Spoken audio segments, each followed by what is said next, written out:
and gentlemen, the 2015 State of the Union Address of the United States of America. Begin shortly in about 5 minutes.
a good time to say that bringing you this from whitehouse.gov/police whitehouse.gov/SOTU.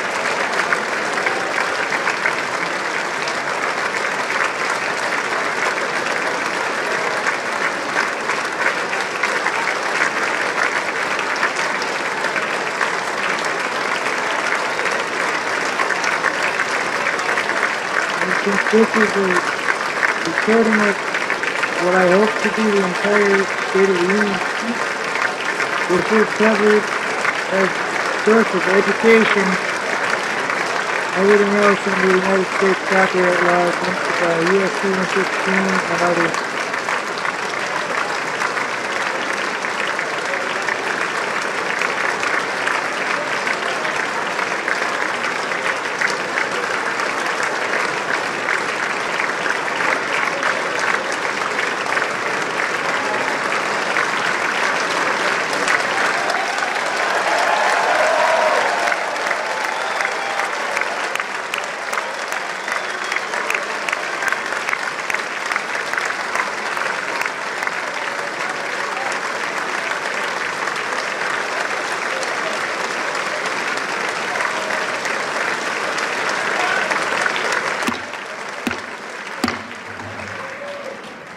Members of Congress, I have the high privilege and distinct honor of presenting to you the President of the United States.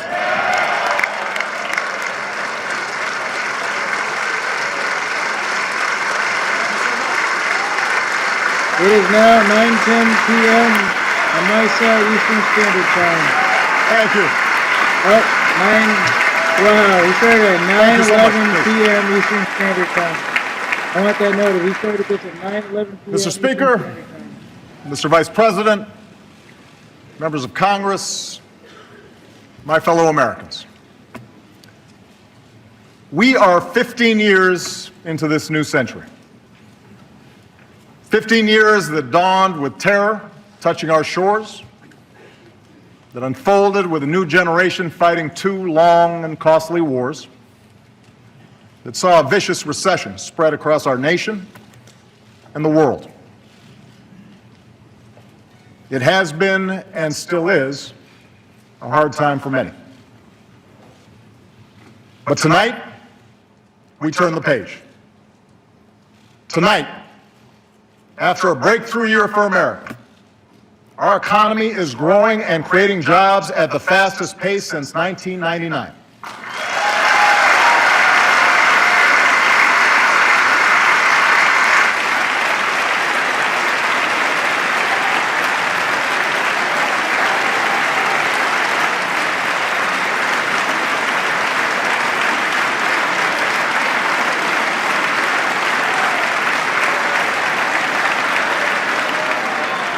Our unemployment rate is now lower than it was before the financial crisis.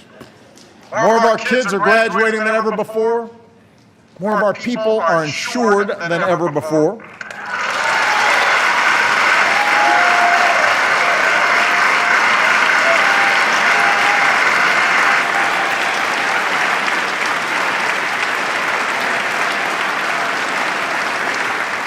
And we are as free from the grip of foreign oil as we've been in almost 30 years.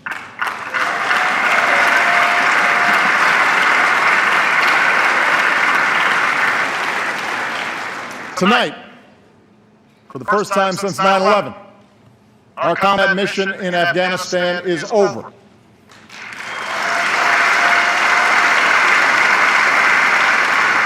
Six years ago, nearly 180,000 American troops served in Iraq and Afghanistan. Today, fewer than 15,000 remain. And we salute the courage and sacrifice of every man and woman in this 9/11 generation who has served to keep us safe. We are humbled and grateful for your service.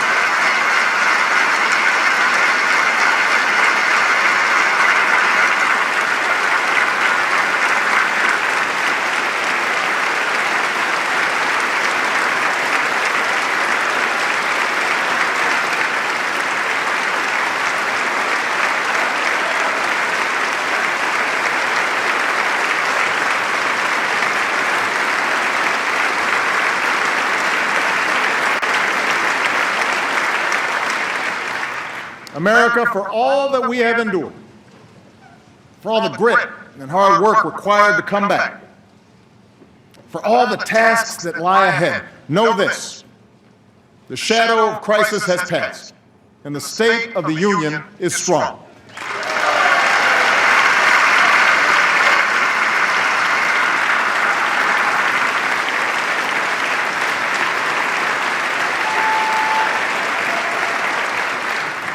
At this moment, with a growing economy, shrinking deficits, bustling industry, booming energy production, we have risen from recession freer to write our own future than any other nation on earth. It's now up to us to choose who we want to be over the next 15 years and for decades to come. Will we accept an economy where only a few of us do spectacularly well? Or will we commit ourselves to an economy that generates rising incomes and chances for everyone who makes the effort?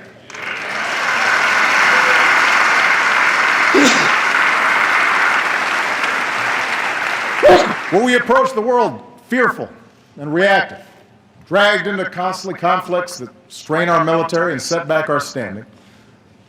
Or will we lead wisely, using all elements of our power to defeat new threats and protect our planet? Will we allow ourselves to be sorted into factions and turned against one another? Or will we recapture the sense of common purpose that has always propelled America forward? In 2 weeks, I will send this Congress a budget filled with ideas that are practical, not partisan. And in the months ahead, I'll crisscross the country making a case for those ideas. So tonight, I want to focus less on a checklist of proposals and focus more on the values at stake in the choices before us. It begins with our economy. 7 years ago, Rebecca and Ben Earler of Minneapolis were newlyweds.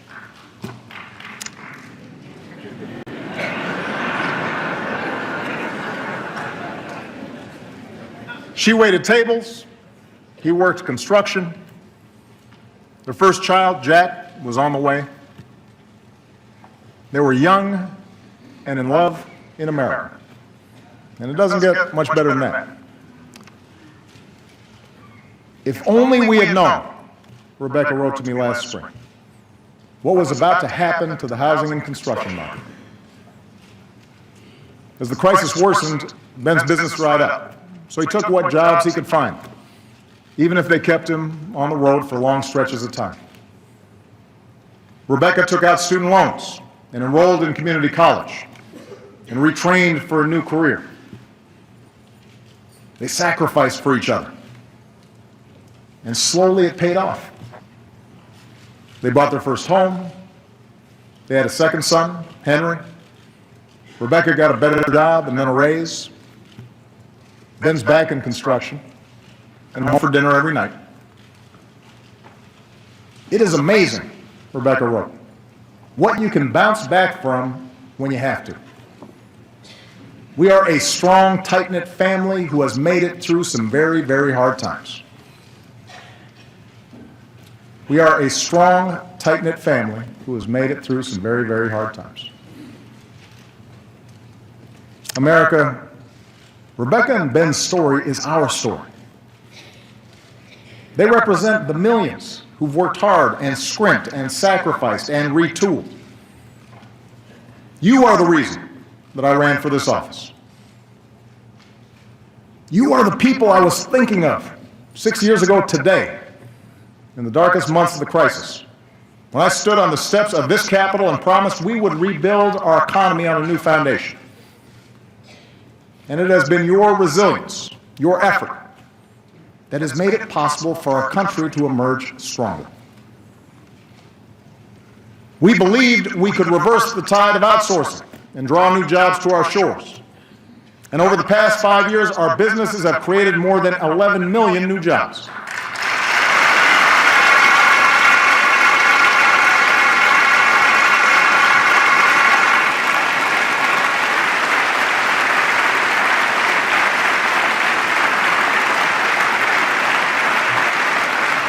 We believed we could reduce our dependence on foreign oil and protect our planet. And today, America is #1 in oil and gas. America is #1 in wind power. Every 3 weeks, we bring online as much solar power as we did in all of 2008. And thanks to lower gas prices and higher fuel standards, the typical family this year should save about $750 at the pump.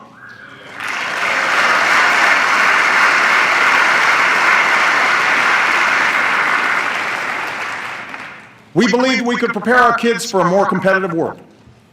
And today, our younger students have earned the highest math and reading scores on record. Our high school graduation rate has hit an all-time high. More Americans finish college than ever before.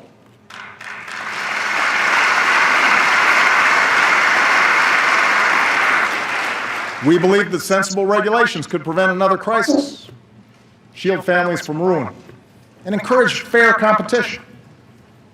Today, we have new tools to stop taxpayer-funded bailouts and a new consumer watchdog to protect us from predatory lending and abusive credit card practices. And in the past year alone, about 10 million uninsured Americans finally gained the security of health coverage.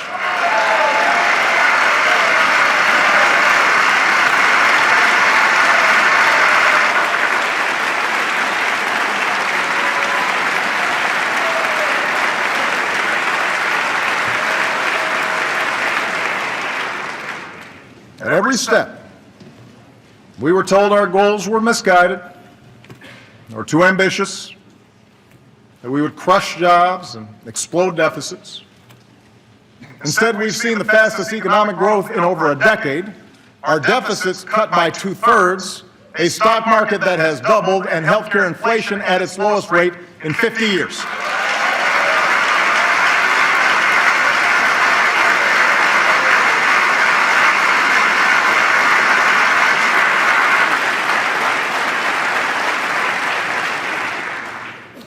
This is good news, people.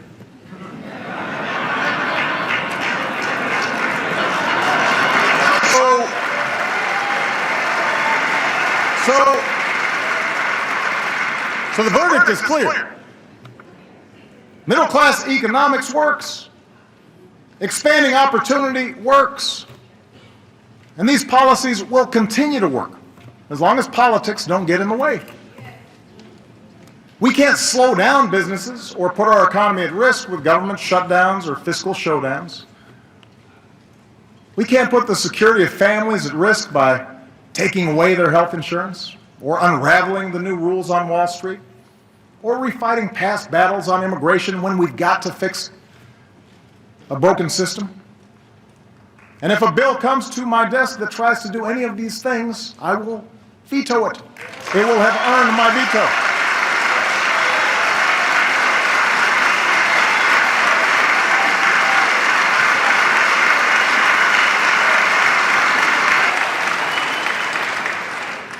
Today, thanks to a growing economy, the recovery is touching more and more lives. Wages are finally starting to rise again. We know that more small business owners plan to raise their employees' pay than at any time since 2007.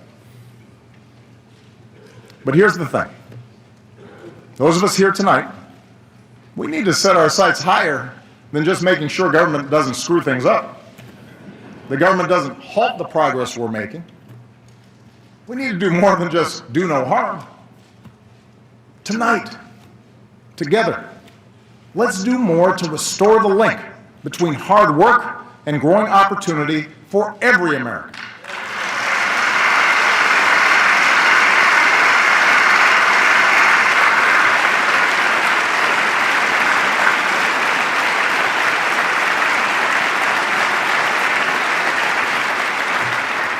Because families like Rebecca's still need our help.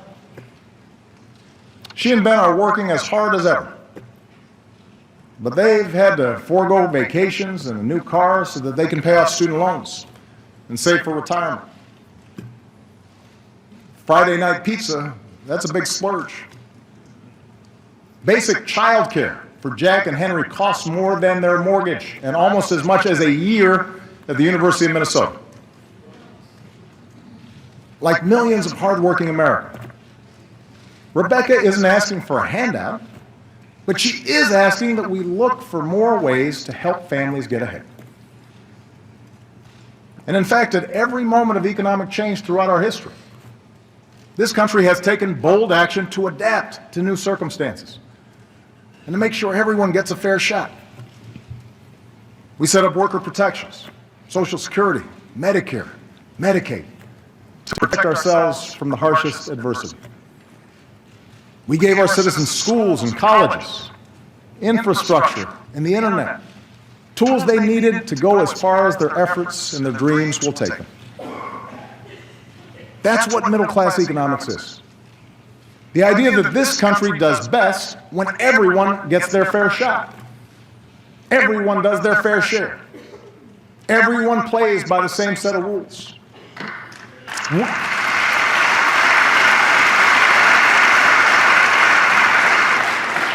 We don't just want everyone to share in America's success, we want everyone to contribute to our success. So what does middle-class economics require in our time? First, middle-class economics means helping working families feel more secure in a world of constant change. It means helping folks afford childcare, college, healthcare, home, retirement. And my budget will address each of these issues, lowering the taxes of working families and putting thousands of dollars back into their pockets each year.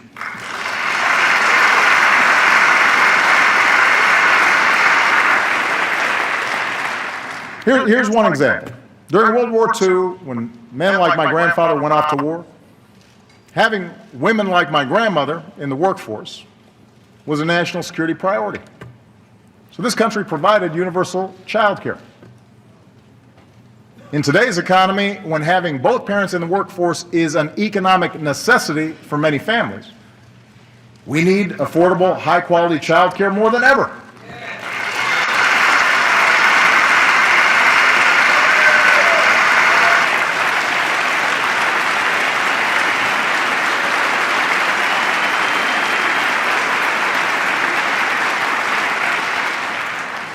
It's not a nice to have, it's a must have.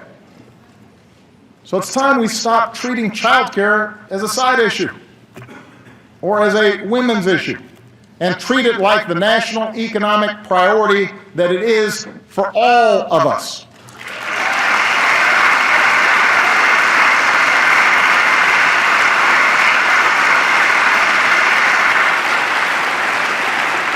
And that's why my plan will make quality child care more available and more affordable for every middle-class and low-income family with young children in America by creating more slots and a new tax cut of up to $3,000 per child per year.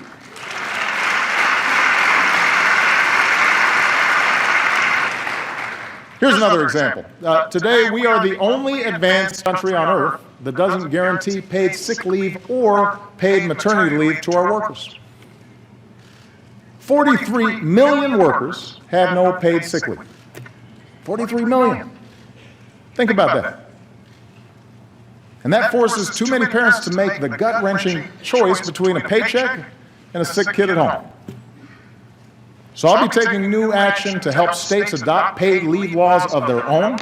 And since paid sick leave won where it was on the ballot last November, let's put it to a vote right here in Washington. Send me a bill that gives every worker in America the opportunity to earn 7 days of paid sick leave. It's the right thing to do. It's the right thing to do.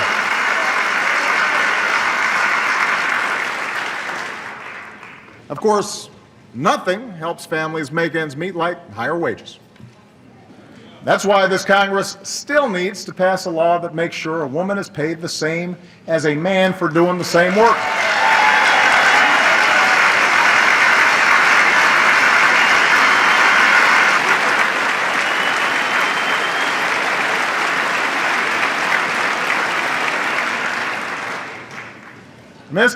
It's 2015.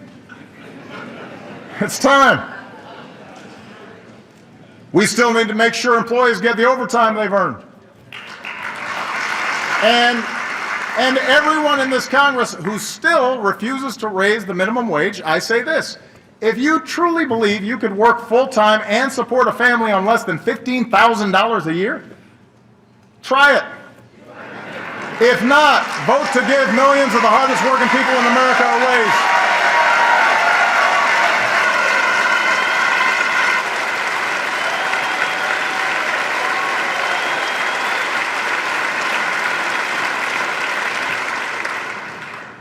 Now, these ideas won't make everybody rich, won't relieve every hardship. That's not the job of government. To give working families a fair shot, we still need more employers to see beyond next quarter's earnings and recognize that investing in their workforce is in their company's long-term interest. We still need laws that strengthen rather than weaken unions and give American workers a voice. But you know, things like child care and sick leave and equal pay, things like lower mortgage premiums and a higher minimum wage, these ideas will make a meaningful difference in the lives of millions of families. That's a fact. And that's what all of us, Republicans and Democrats alike, were sent here to do. And second, to make sure folks keep earning higher wages down the road, we have to do more to help Americans upgrade their skills. You know, America thrived in the 20th century because we made high school free, sent a generation of GIs to college, trained the best workforce in the world. We were ahead of the curve. But other countries caught on.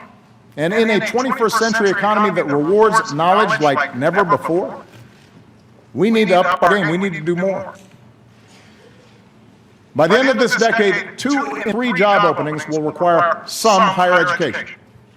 2 in 3. And yet we still live in a country where too many bright, striving Americans are priced out of the education they need. It's not fair to them, and it's sure not smart for our future. And that's why I'm sending this Congress a bold new plan to lower the cost of community college to zero.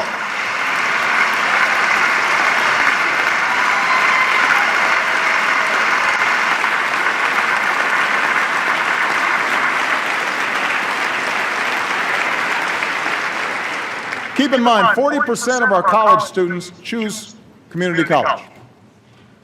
Some are young and starting out. Some are older and looking for a better job. Some are veterans and single parents trying to transition back into the job market. Whoever you are, this plan is your chance to graduate ready for the new economy without a load of debt. Understand you've got to earn it. You've got to keep your grades up and graduate on time.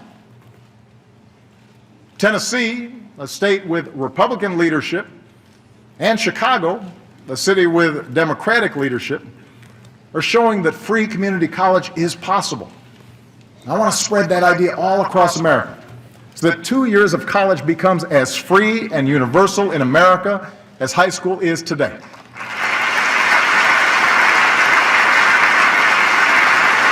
Let's stay ahead of the curve.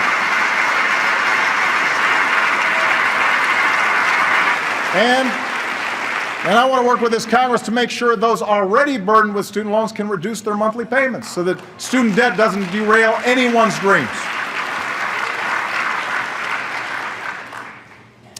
Thanks to Vice President Biden's great work to update our job training system, we're connecting community colleges with local employers to train workers to fill high-paying jobs like coding and nursing and robotics. Tonight, I'm also asking more businesses to follow the lead of companies like CVS and UPS and offer more educational benefits and paid apprenticeships. Opportunities to give workers the chance to earn higher-paying jobs even if they don't have a higher education. And as the new generation of veterans comes on, we owe them every opportunity to live the American dream they helped defend. Already we've made strides towards ensuring that every veteran has access to the highest quality care.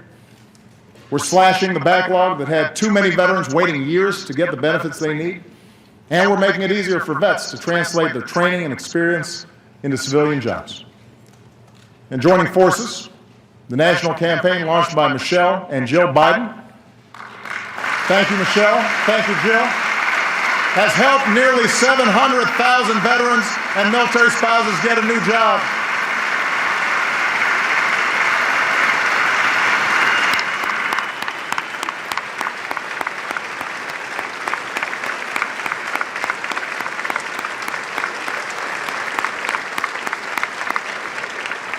So to every CEO in America, let me repeat, if you want somebody who's going to get the job done and done right, hire a veteran.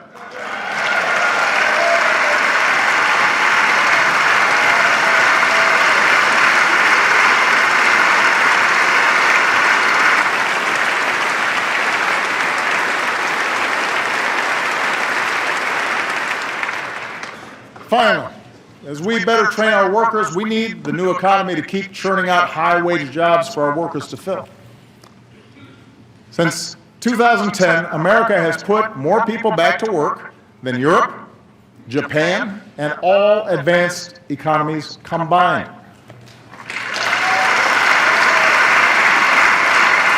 Our manufacturers have added almost 800,000 new jobs. Some of our bedrock sectors, like our auto industry, are booming.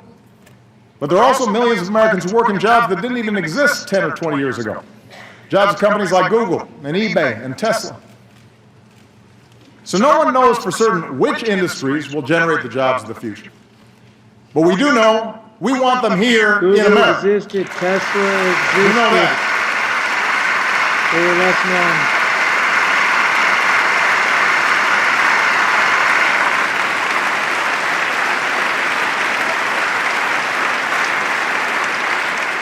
And that's why the third part of middle-class economics is all about building the most competitive economy anywhere. The place where businesses want to locate and hire. 21st century businesses need 21st century infrastructure, modern ports and stronger bridges, faster trains, and the fastest internet. Democrats and Republicans used to agree on this. So let's set our sights higher than a single oil pipeline. Let's pass a bipartisan infrastructure plan that could create more than 30 times as many jobs per year and make this country stronger for decades to come. Let's do it. Let's get it done. Let's get it done.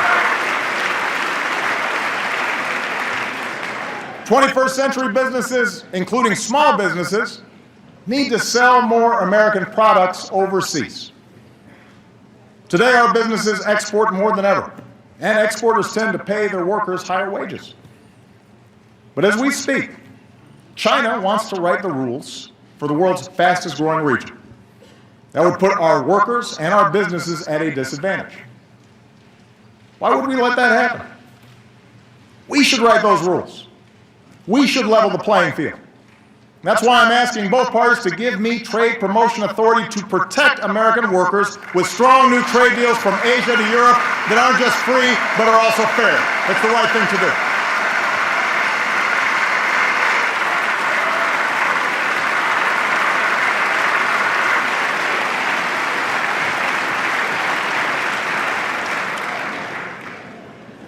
Look, I'm the first one to admit that past trade deals haven't always lived up to the hype. And that's why we've gone after countries that break the rules at our expense. But 95% of the world's customers live outside our borders. We can't close ourselves off from those opportunities. More than half of manufacturing executives have said they're actively looking to bring jobs back from China. So let's give them one more reason to get it done. 21st century businesses will rely on American science and technology, research and development. I want the country that eliminated polio and mapped the human genome to lead a new era of medicine, one that delivers the right treatment at the right time.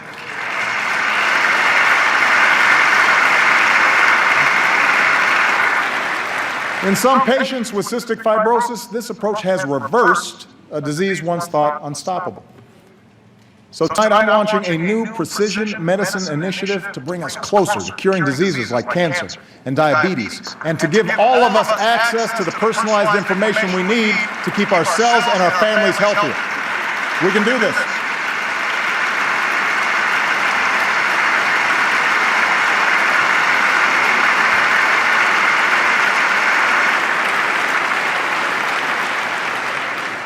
I intend to protect a free and open internet, extend its reach to every classroom and every community, and help folks build the fastest networks so that the next generation of digital innovators and entrepreneurs have the platform to keep reshaping our world.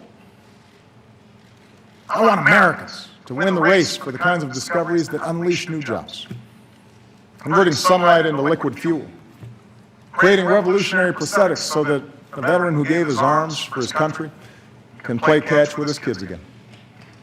Pushing out into the solar system, not just to visit, but to stay. Last month we launched a new spacecraft as part of a re-energized space program that will send American astronauts to Mars. And in 2 months, to prepare us for those missions, Scott Kelly will begin a year-long stay in space. So good luck, Captain. Make sure to Instagram it. We're proud of you.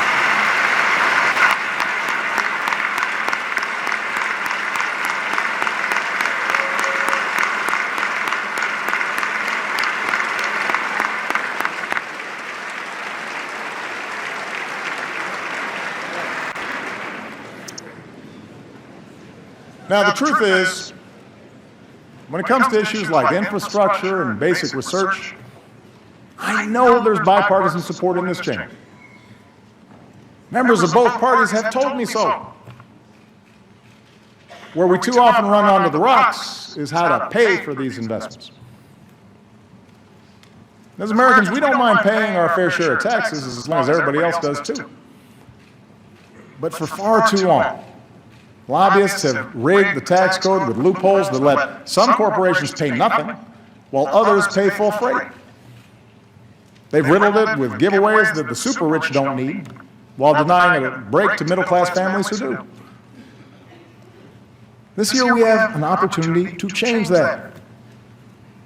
Let's close loopholes so we stop rewarding companies that keep profits abroad and reward those that invest here in America.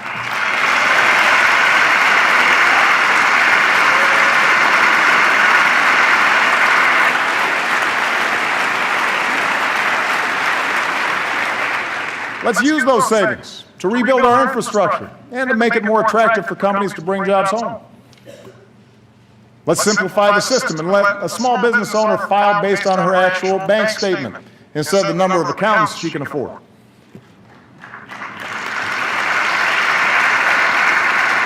And let's close the loopholes that lead to inequality by allowing the top 1% to avoid paying taxes on their accumulated wealth. We can use that money to help more families pay for child care and send their kids to college. We need a tax code that truly helps working Americans trying to get a leg up in the new economy, and we can achieve that together.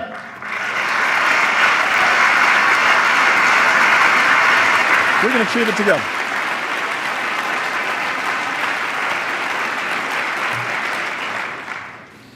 Helping hardworking families make ends meet. Giving them the tools they need for good-paying jobs in this new economy. Maintaining the conditions of growth and competitiveness. This is where America needs to go. I believe it's where the American people want to go. It'll make our economy stronger a year from now, 15 years from now, and deep into the century ahead. Of course, if there's one thing this new century has taught us, it's that we cannot separate our work here at home from challenges beyond our shores. My first duty as Commander-in-Chief is to defend the United States of America. In doing so, the question is not whether America leads in the world, but how. When we make rash decisions, reacting to the headlines instead of using our heads, when the first response to a challenge is to send in our military, then we risk getting drawn into unnecessary conflicts and neglect the broader strategy we need for a safer, more prosperous world. That's what our enemies want us to do. I believe in a smarter kind of American leadership. We lead best when we combine military power with strong diplomacy, when we leverage our power with coalition building, when we don't let our fears blind us to the opportunities that this century presents. That's exactly what we're doing right now. And around the globe, it is making a difference. First, we stand united with people around the world who've been targeted by terrorists, from a school in Pakistan to the streets of Paris.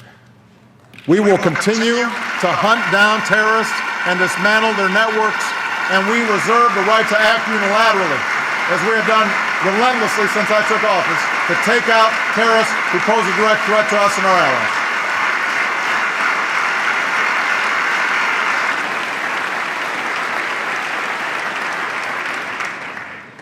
At the same time, we've learned some costly lessons over the last 13 years. Instead of Americans patrolling the valleys of Afghanistan, we've trained their security forces, who've now taken the lead. And we've honored our troops' sacrifice by supporting that country's first democratic transition. Instead of sending large ground forces overseas, we're partnering with nations from South Asia to North Africa to deny safe haven to terrorists who threaten America.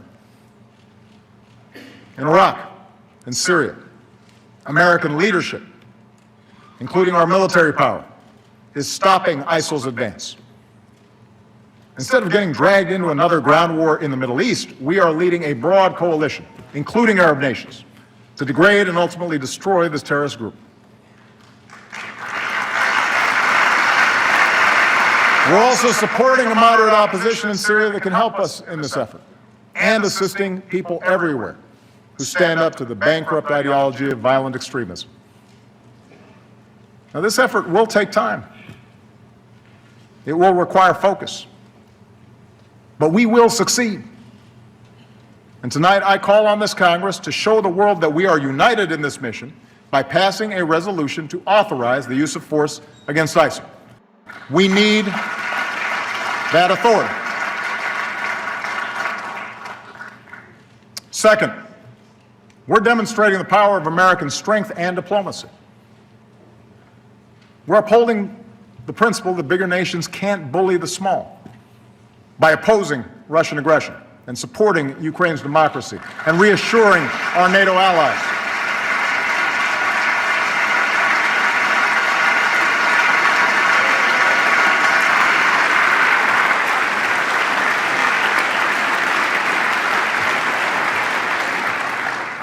Last year, as we were doing the hard work of imposing sanctions, along with our allies, as we were reinforcing our presence with the frontline states, Mr. Putin's aggression, it was suggested, was a masterful display of strategy and strength. That's what I heard from some folks. Well, today, it is America that stands strong and united with our allies, while Russia is isolated with its economy in tatters. That's how America leads. Not with bluster, but with persistent, steady resolve.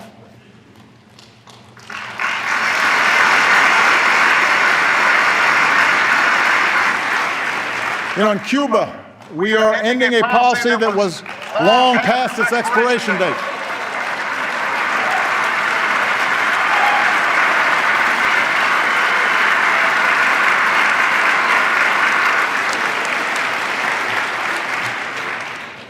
When what you're doing doesn't work for 50 years, it's time to try something new. And our shift in Cuba policy has the potential to end a legacy of mistrust in our hemisphere. It removes a phony excuse for restrictions in Cuba, stands up for democratic values, and extends the hand of friendship to the Cuban people. And this year, Congress should begin the work of ending the embargo.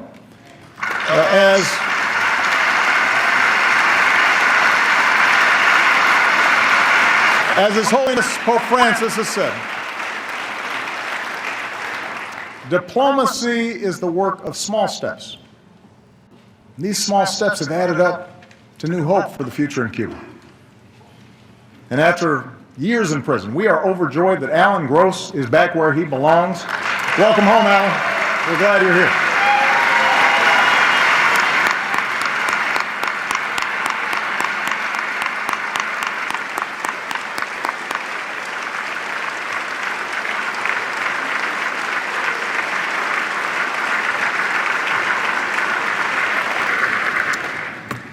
Our diplomacy is at work with respect to Iran, where for the first time in a decade, we've halted the progress of its nuclear program and reduced its stockpile of nuclear material.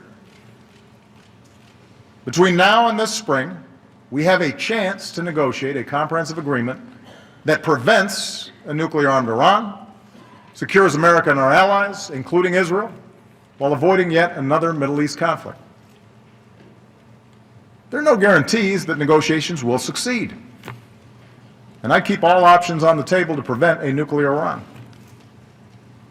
But new sanctions passed by this Congress at this moment in time will all but guarantee that diplomacy fails, alienating America from its allies, making it harder to maintain sanctions, and ensuring that Iran starts up its nuclear program again. It doesn't make sense.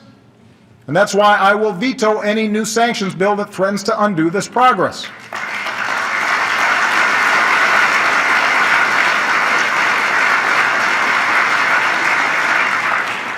The American people expect us only to go to war as a last resort. And I intend to stay true to that wisdom. Third, we're looking beyond the issues that have consumed us in the past to shape the coming century. No foreign nation, no hacker should be able to shut down our networks, steal our trade secrets, or invade the privacy of American families, especially our kids.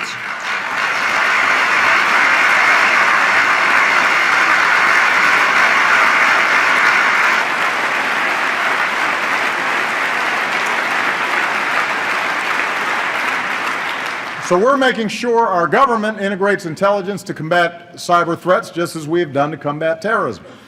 And tonight I urge this Congress to finally pass the legislation we need to better meet the evolving threat of cyber attacks, combat identity theft, and protect our children's information. That should be a bipartisan effort.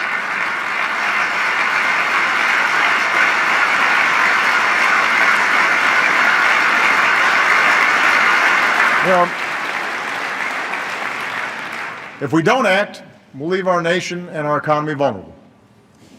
If we do, we can continue to protect the technologies that have unleashed untold opportunities for people around the globe. In West Africa, our troops, our scientists, our doctors, our nurses, our healthcare workers are rolling back Ebola, saving countless lives and stopping the spread of disease.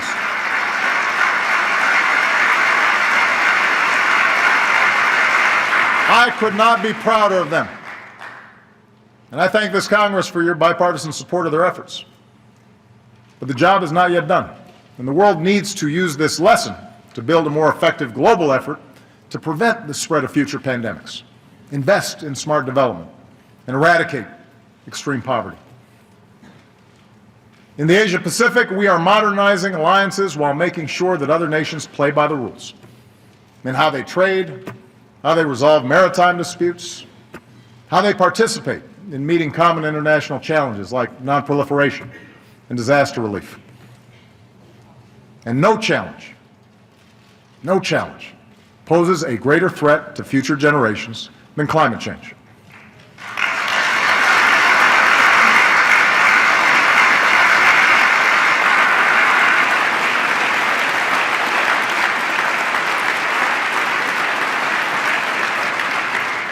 "2014 was the planet's warmest year on record."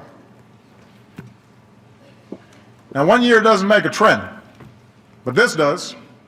14 of the 15 warmest years on record have all fallen in the first 15 years of this century. I've heard some folks try to dodge the evidence by saying they're not scientists, that we don't have enough information to act. Well, I'm not a scientist either. But you know what?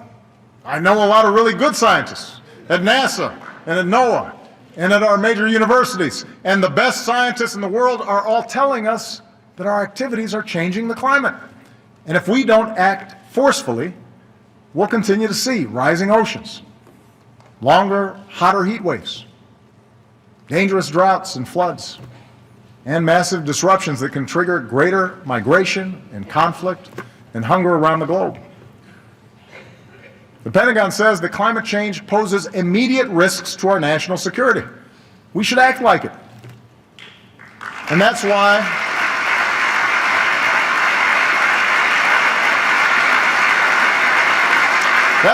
over the past 6 years, we've done more than ever to combat climate change, from the way we produce energy to the way we use it. That's why we've set aside more public lands and waters than any administration in history. And that's why I will not let this Congress endanger the health of our children by turning back the clock on our efforts. I am determined to make sure that American leadership drives international action.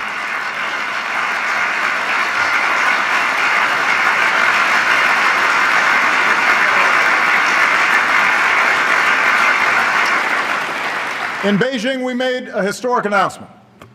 The United States will double the pace at which we cut carbon pollution, and China committed for the first time to limiting their emissions.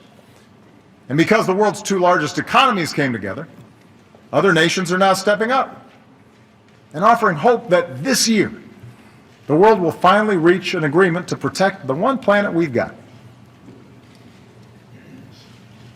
And there's one last pillar of our leadership, and that's the example of our values.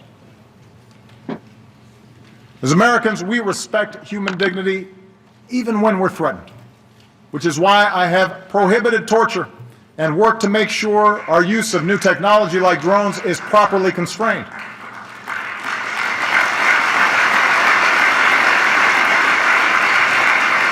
It's why we speak out against the deplorable anti-Semitism that has resurfaced in certain parts of the world.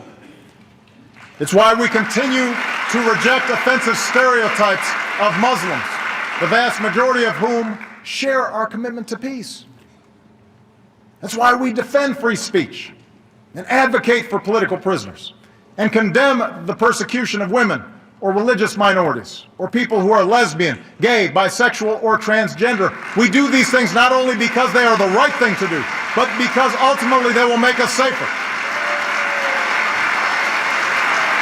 Real quick, 9:56. He said our last pillar of faith, and he says all Muslims are with us. As Americans, we have a profound commitment to justice. So it makes no sense to spend $3 million per prisoner to keep open a prison that the world condemns and terrorists use to recruit.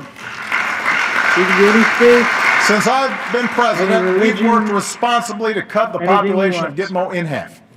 Now it is time to finish the job, and I will not relent in my determination to shut it down. It is not who we are.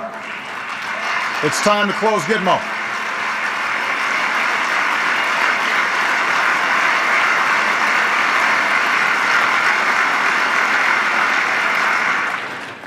As Americans, we cherish our civil liberties, and we need to uphold that commitment if we want maximum cooperation from other countries and industry in our fight against terrorist networks. So while some have moved on from the debates over our surveillance programs, I have not. As promised, our intelligence agencies have worked hard with the recommendations of privacy advocates to increase transparency and build more safeguards against potential abuse. And next month, we'll issue a report on how we're keeping our promise to keep our country safe while strengthening privacy. Looking to the future instead of the past. Making sure we match our power with diplomacy and use force wisely. Building coalitions to meet new challenges and opportunities. Leading always with the example of our values. That's what makes us exceptional. That's what keeps us strong. That's why we have to keep striving to hold ourselves to the highest of standards, our own. You know, just over a decade ago, As long as he's doing I good. gave a speech in Boston where I said there wasn't a liberal America or a conservative America, a black America or a white America, but a United States of America. I said this because I had seen it in my own life. In a nation that gave someone like me a chance. Because I grew up in Hawaii, a melting pot of races and customs. Because I made Illinois my home, a state of small towns, rich farmland, one of the world's great cities, a microcosm of the country where Democrats and Republicans and independents, good people of every ethnicity and every faith, share certain bedrock values. Over the past 6 years, the pundits have pointed out more than once that my presidency hasn't delivered on this vision. How ironic, they say, that our politics seems more divided than ever. It's held up as proof, not just of my own flaws, of which there are many, but also as proof that the vision itself is misguided, naive, that there are too many people in this town who actually benefit from partisanship and gridlock for us to ever do anything about it. I know how tempting such cynicism may be. But I still think the cynics are wrong. I still believe that we are one people. I still believe that together we can do great things, even when the odds are long. I believe this because over and over in my 6 years in office, I have seen America at its best. I've seen the hopeful faces of young graduates from New York to California, and our newest officers at West Point, Annapolis, Colorado Springs, New London. I've mourned with grieving families in Tucson, in Newtown, in Boston, in West Texas, in West Virginia.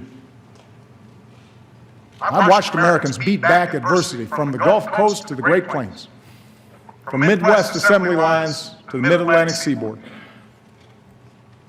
I've seen something like gay marriage go from a wedge issue used to drive us apart to a story of freedom across our country, a civil right now legal in states that 7 in 10 Americans call home.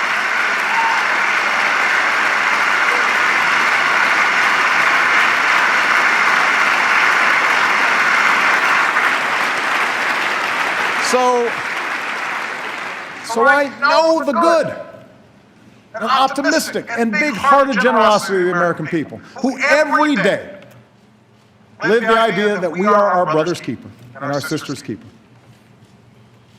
And I know they expect those of us who serve here to set a better example. So the question for those of us here tonight is how we, all of us, can better reflect America's hopes. I've served in Congress with many of you. I know many of you well. There are a lot of good people here on both sides of the aisle. And many of you have told me that this isn't what you signed up for. Arguing past each other on cable shows, the constant fundraising, always looking over your shoulder at how the base will react to every decision. Imagine if we broke out of these tired old patterns. Imagine if we did something different. Understand, a better politics isn't one where Democrats abandon their agenda or Republicans simply embrace mine. A better politics is one where we appeal to each other's basic decency instead of our basest fears.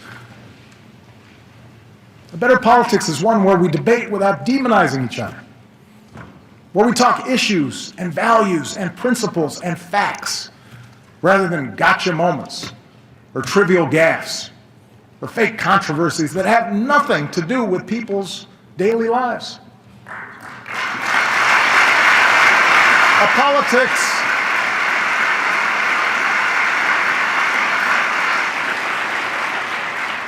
A A better politics is one where we spend less time drowning in dark money for ads that pull us into the gutter and spend more time lifting young people up with a sense of purpose and possibility, asking them to join in the great mission of building America. If we're going to have arguments, let's have arguments, but let's make them debates worthy of this body and worthy of this country. We still may not agree on a woman's right to choose, but surely we can agree it's a good thing that teen pregnancies and abortions are nearing all-time lows and that every woman should have access to the health care that she needs.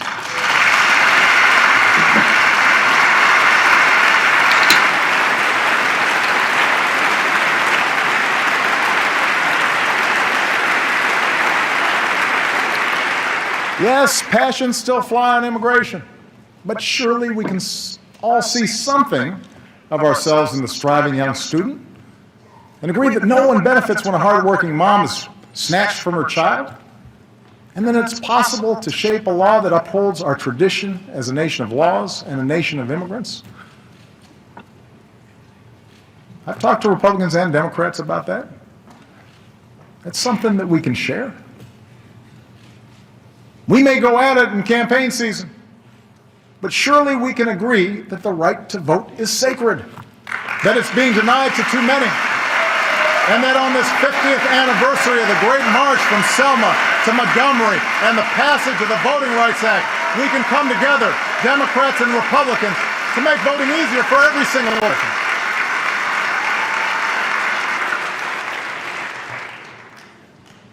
We may have different takes on the events of Ferguson and New York,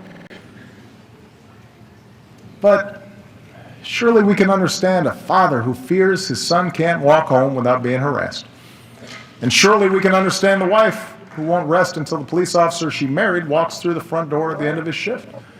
And surely we can agree that it's a good thing that for the first time in 40 years, the crime rate and the incarceration rate have come down together. And use that as a starting point for Democrats and Republicans, community leaders and law enforcement to reform America's criminal justice system so that it protects and serves all of us. It protects and serves all of us.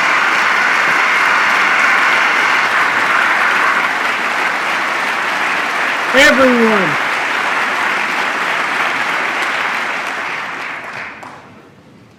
That's a better politics. That's how we start rebuilding trust. That's how we move this country forward. That's what the American people want. And that's what they deserve. I have no more campaigns to run. My only agenda, I know because I won both of them. Yeah, Mr. President. I know because I won both of them. Yeah.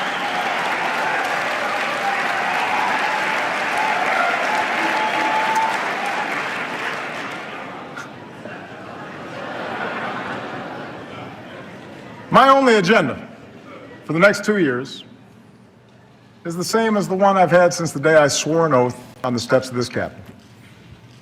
To do what I believe is best for America.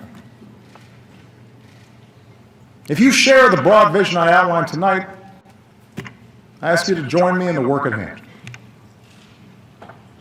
If you disagree with parts of it, I hope you'll at least work with me where you do agree. And I commit to every Republican here tonight that I will not only seek out your ideas, I will seek to work with you to make this country stronger.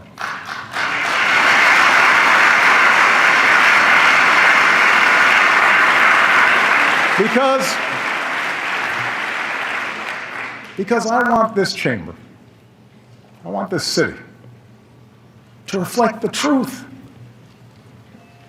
that for all our blind spots and shortcomings, we are a people with the strength and generosity of spirit to bridge divides, to unite in common effort, to help our neighbors, whether down the street or on the other side of the world. I want our actions to tell every child in every neighborhood, your life matters. Your life We are matters. committed to improving your life chances as committed as we are Improve to life working on behalf of choices. our own kids. I want future generations to know that we are a people who see our differences as a great gift, As a gift. that we're a people who value the dignity and worth of every citizen. Man and woman, young and old, black and white, Latino, Asian, immigrant, Native American, gay, straight, Americans with mental illness or physical disability. Everybody matters. I want them to grow up in a country that shows the world what we still know to be true. That we are still more than a collection of red states and blue states. That we are the United States of America.